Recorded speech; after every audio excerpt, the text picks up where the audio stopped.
अगर आप stock market में ट्रेडिंग करते हैं या आप एक बिगनर हैं और आपका अकाउंट लॉस में रहता है, या आप बहुत लंबे समय से ट्रेडिंग कर रहे हैं और आपके पास एक अच्छा स्ट्रेटजी है, उसके बाद भी आपका अकाउंट लॉस में रहता है, इसका मतलब आपको अपने रिस्क मैनेजमेंट और आपको अपने साइकोलॉजी पर वर्क करना होगा। बिना एक अच्छे रिस्क मैनेजमेंट के आप शायद ही कभी एक प्रॉफिटेबल ट्रेडर बन पाएँ। आपको अपने स्ट्रेटजी के साथ आपको अपने रिस्क मैनेजमेंट और साथ ही साथ आपके साइकोलॉजी पर भी वर्क करना होगा। मैं 7 रिस्क मैनेजमेंट के रूल को बताने वाला हूँ, जिसको आप एक अच्छे डिसिप्लिन के साथ फॉलो करते हैं तो आपको एक प्रॉफिटेबल ट्रेडर बनने में मदद करेगा। Rule number 1, decide your maximum loss of the day and maximum loss पर ट्रेड। मतलब आपको अपने पर डे के मैक्सिमम लॉस, उसके साथ ही साथ पर ट्रेड के मैक्सिमम लॉस को डिसाइड करना होगा। आपको ये डिसाइड करना होगा कि आप पर डे, आप डेली आप कितना मैक्सिमम लॉस ले सकते हैं, और उसके साथ ही साथ आपको ये भी डिसाइड करना होगा कि आप पर ट्रेड में कितना मैक्सिमम लॉस लेंगे। अगर आपका पर डे का मैक्सिमम लॉस 2000 है और आप एक दिन में 4 ट्रेड लेते हैं, तो उसके अकॉर्डिंग पर ट्रेड में आपका मैक्सिमम लॉस 500 या उससे कम होना चाहिए, उससे ज़्यादा बिल्कुल नहीं होना चाहिए।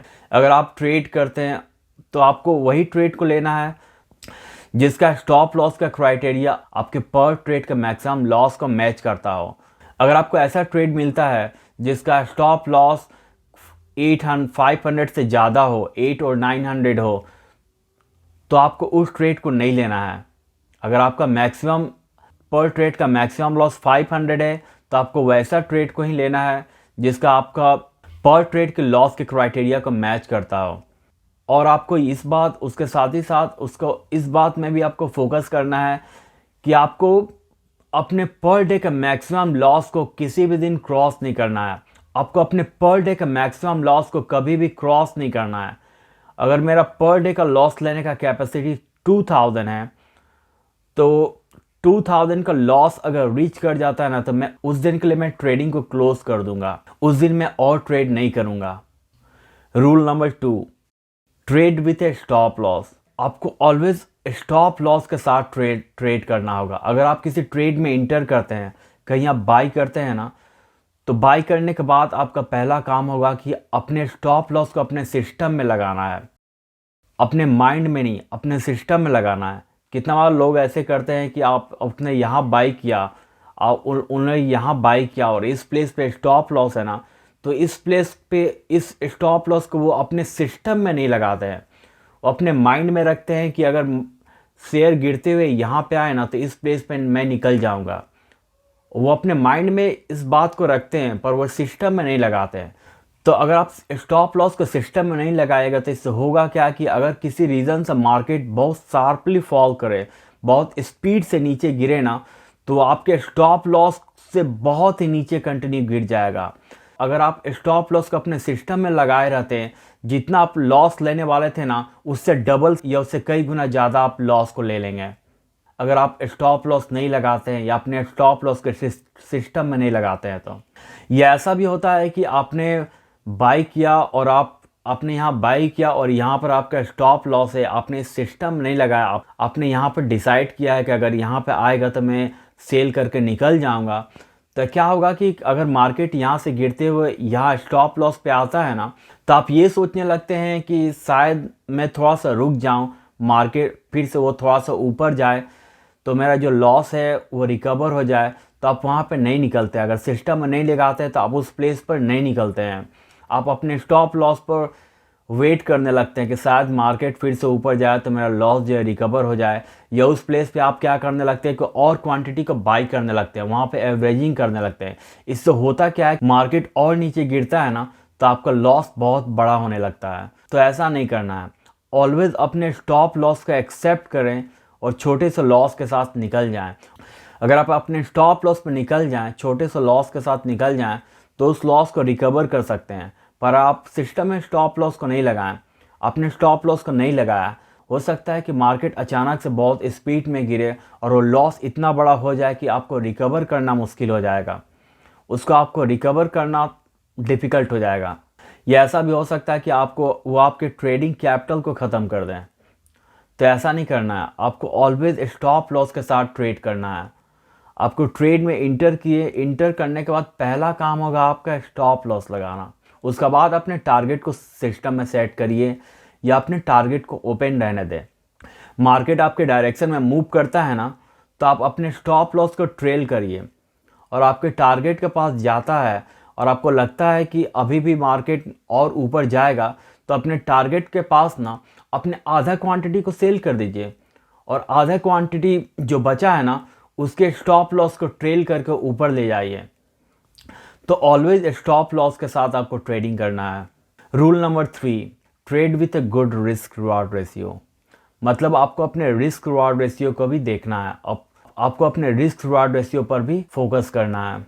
मतलब कि अगर आप किसी ट्रेड में इंटर करते हैं और उस ट्रेड में आपका मैक्सिमम लॉस 500 है, तो उसका टारगेट उस ट्रेड में प्रॉफिट आपका कम से कम मिनिमम 1:2 या उससे ज़्यादा का होना चाहिए। अगर 500 का उस ट्रेड में लॉस लेने के लिए रेडी हैं, तो कम से कम उस ट्रेड में आपको 1000 या उससे ज़्यादा का प्रॉफिट लेना होगा। अगर ऐसा हो कि आप किसी ट्रेड में इंटर करते हैं और उस ट्रेड में आपका रिस्क 500 है, उसमें आपका स्टॉप लॉस 500 का है और उसमें आपको प्रॉफिट भी 500 या उससे कम का है, तो वैसे ट्रेड को अवॉइड करें, वैसे ट्रेड को ना लें। आप ट्राई करें मिनिमम 1:2 या उससे ज़्यादा का रिस्क रिवॉर्ड रेशियो वाला ट्रेड लें। और ऐसा भी नहीं कि ऑलवेज 1:2 का ही रिस्क रिवॉर्ड रेशियो पर निकल जाएं। आपको क्या करना है कि अगर आपने इस प्लेस पे इंटर किया है और आपका स्टॉप लॉस 500 का है, तो अगर मार्केट आपके डायरेक्शन में जाता है, आपके 1:2 रिस्क रिवॉर्ड रेशियो पे जाता है, तो आपको क्या करना है ना कि आपको अपने स्टॉप लॉस को ट्रेल करना है, ट्रेल करके ऊपर ले जाना है। मार्केट और ऊपर जाएगा, हो सकता है 1:3, 4 या 5 या उससे ज़्यादा का भी प्रॉफिट दे, तो आपको अपने स्टॉप लॉस को ट्रेल करते हुए ट्रेड करना है। या आपको आपके टारगेट पर जाने के पास आपको ऐसा लगता है कि यहाँ से मार्केट और ऊपर जाएगा, आपके स्ट्रेटजी के अकॉर्डिंग मूव कर रहा और इसके ऊपर जाने का प्रोबेबिलिटी है, तो आप क्या करिए कि वहाँ पर अपने आधे क्वांटिटी का प्रॉफिट बुक करके निकल जाएं और आधा क्वांटिटी के स्टॉप लॉस को ट्रेल करें। और मार्केट जैसे जैसे ऊपर जाता है, आप अपने स्टॉप लॉस को ट्रेल करते हुए ऊपर जाएं। तो आपको एक अच्छे रिस्क रिवार्ड रेशियो पर फोकस करना है। Rule number 4, don't put all your trading capital in one single trade. मतलब अपने अकाउंट के सभी ट्रेडिंग कैपिटल को, सभी पैसों को किसी एक ट्रेड में ना लगाएं। ये गलती नहीं करना है कि आपके जितना अकाउंट में जितना भी पैसा है, उस सभी पैसे को किसी एक सिंगल ट्रेड में ना लगाएं। मतलब आपके अकाउंट में 50,000 कैपिटल है, तो उस 50,000 को ना किसी एक ट्रेड में नहीं लगाएं, किसी सिंगल ट्रेड में अपने सभी ट्रेडिंग कैपिटल के पैसा को नहीं लगाना है। अपने कुछ परसेंटेज कैपिटल को ही किसी सिंगल ट्रेड में लगाएं। किसी सिंगल ट्रेड में 40% के अंदर 40% या उससे कम कैपिटल को किसी सिंगल ट्रेड में लगाएं।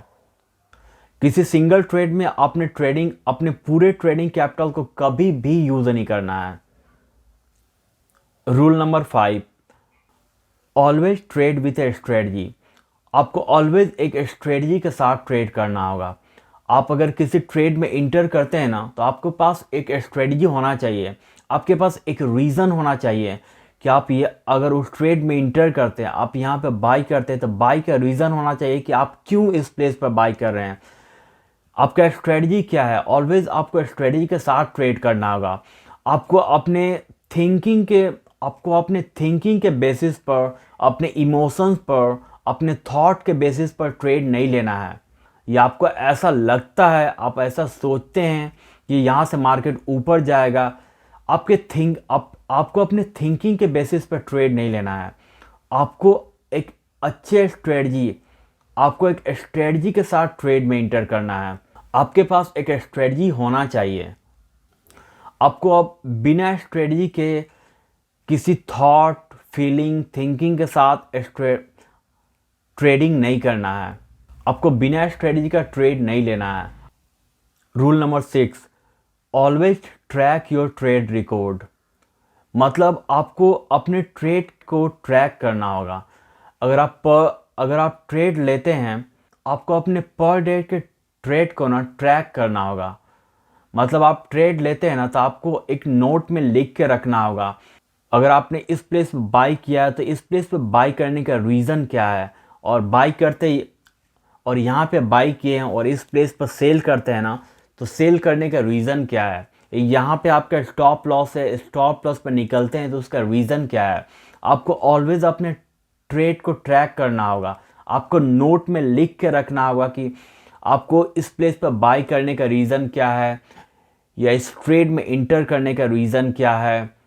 आप अपने ट्रेड में कौन सा ऐसा मिस्टेक कर रहे हैं उसे भी आपको लिख के रखना होगा कि आपने इस ट्रेड में इंटर किया है तो आपने इस ट्रेड में कौन सा ऐसा मिस्टेक किया है जो कि आपको नहीं करना चाहिए था, या आपने किसी ट्रेड में इंटर किए हैं, बाई किए हैं और वो ट्रेड आपके डायरेक्शन में जाता है, आपके टारगेट की ओर जाता है, पर आप उस ट्रेड में अपने टारगेट से बहुत पहले निकल गए, तो आपको अपने पर डे के ट्रेड को ट्रैक करना होगा, लिख के रखना होगा कि क्यों इस यहाँ पर आपने बाई किया है, कि आपने क्यों इस ट्रेड में इंटर किया है, आपने इस ट्रेड में कौन सा मिस्टेक किया है। इन सभी चीज़ को आपको लिख कर ट्रैक करना होगा। आपको नोट में लिख कर आपको उसको ट्रैक करना होगा। आप उस ट्रेड में कौन सा मिस्टेक करते हैं, आपको ये लिख के रखना होगा। और आपको ये लिख के रखना होगा कि मैंने इस ट्रेड में आज ये मिस्टेक किया है, मैं अगली बार से इस मिस्टेक को रिपीट ना करूं। इन सभी चीज़ को आपको लिख कर ट्रैक करना होगा।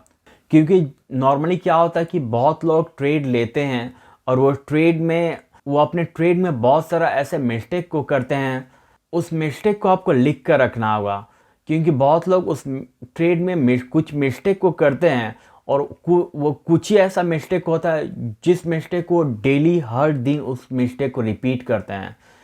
तो आपको इस ट्रेडिंग में अपने उस मिस्टेक को लिख कर रखना होगा कि कौन सा ऐसा मिस्टेक है जो मैं डेली करता हूँ, और आपको कोशिश करना है कि उस मिस्टेक को फिर से रिपीट ना करें। तो आपको अपने ट्रेडिंग के रिकॉर्ड को ट्रैक करना होगा, आपको नोट में लिख के रखना होगा। Rule number 7, don't use the money which you need in your daily expense in your daily life. मतलब आपको ट्रेडिंग में उस कैपिटल को यूज़ नहीं करना है जो आपको डेली एक्सपेंस में, आपको डेली लाइफ में जिसका आपको रिक्वायरमेंट है, उस कैपिटल को कभी भी ट्रेडिंग में यूज़ नहीं करना है। जिसको आपको पर डे के एक्सपेंस में या अगले मंथ में उसका रिक्वायरमेंट है, ऐसे कैपिटल को कभी भी ट्रेडिंग में यूज़ नहीं करना है। या आपको किसी से लोन लेकर भी उस कैपिटल को ट्रेडिंग के लिए यूज़ नहीं करना है। आपको ट्रेडिंग में वही कैपिटल को यूज़ करना है, वही पैसे को यूज़ करना है जिसको आपको लॉस हो जाने पर आपको डे टू डे लाइफ में, डेली लाइफ में उसका इफ़ेक्ट नहीं पड़ना चाहिए। आपको डेली एक्सपेंस में, आपके एक्सपेंस के नेक्स्ट मंथ में उसका इफ़ेक्ट नहीं पड़ना चाहिए। या अगर आप ऐसे कैपिटल से ट्रेड करते हैं जिसको आपको डे टू डे लाइफ में या उसका रिक्वायरमेंट आपको नेक्स्ट मंथ में है, तो आप उस ट्रेड से ना, उस कैपिटल से ना, आप इमोशनली अटैच हो जाएंगे। क्या होगा कि आप उस ट्रेड में, अगर उस कैपिटल से ट्रेड करते हैं, आप थोड़ा सा भी लॉस किया है ना, तो आपको साइकोलॉजी को ख़राब करने लगेगा। उसके बाद अब उस कैपिटल से ट्रेड लेने से ना आप डरने लगेंगे। आपको लगने लगा कि अगर मैंने ऑलरेडी 3-4 स्टॉप लॉस ले लिया है, अगर मैं फिर से ट्रेड में इंटर करता हूँ फिर से स्टॉप लॉस हो जाएगा, तो आप ट्रेड लेने से डरने लगेंगे और हो सकता है आप अच्छे ट्रेड को भी मिस कर दें, या हो सकता है कि आप स्टॉप लॉस से बहुत पहले निकल जाएं। तो आपको ऐसे कैपिटल से ट्रेड नहीं करना है जिसका रिक्वायरमेंट आपको डे टू डे एक्सपेंस में हो या नेक्स्ट मंथ में हो। अगर आप इस तरह के कैपिटल से ट्रेड करते हैं तो वो आपको मेंटली एक बहुत ही डिस्टर्बिंग लेवल पे ले जाएगा। तो उससे आप मेंटली एक बहुत ही डिस्टर्ब हो जाएंगे। तो आपको उन सभी कैपिटल को यूज़ नहीं करना है जिसका रिक्वायरमेंट आपको डे टू डे लाइफ में या नेक्स्ट मंथ में या फ्यूचर में उसका रिक्वायरमेंट हो। उन सभी कैपिटल से आपको कभी भी ट्रेड नहीं करना है, या किसी से लोन लेकर, किसी से उधार लेकर कभी भी उन सभी कैपिटल से आपको ट्रेड नहीं करना है। आपको उसी कैपिटल्स के साथ, आपको उसी पैसे से ट्रेड करना है। जिसको आप लूज़ कर देना तो आपको डे टू डे लाइफ में, आपको पर्सनल लाइफ में उसका इफ़ेक्ट नहीं पड़ना चाहिए। क्योंकि ट्रेडिंग पूरी तरह से साइकोलॉजी और रिस्क मैनेजमेंट पे डिपेंड करता है। तो अगर आप एक प्रॉफिटेबल ट्रेडर बनना चाहते हैं तो आप इस 7 रिस्क मैनेजमेंट रूल को ज़रूर फॉलो करें।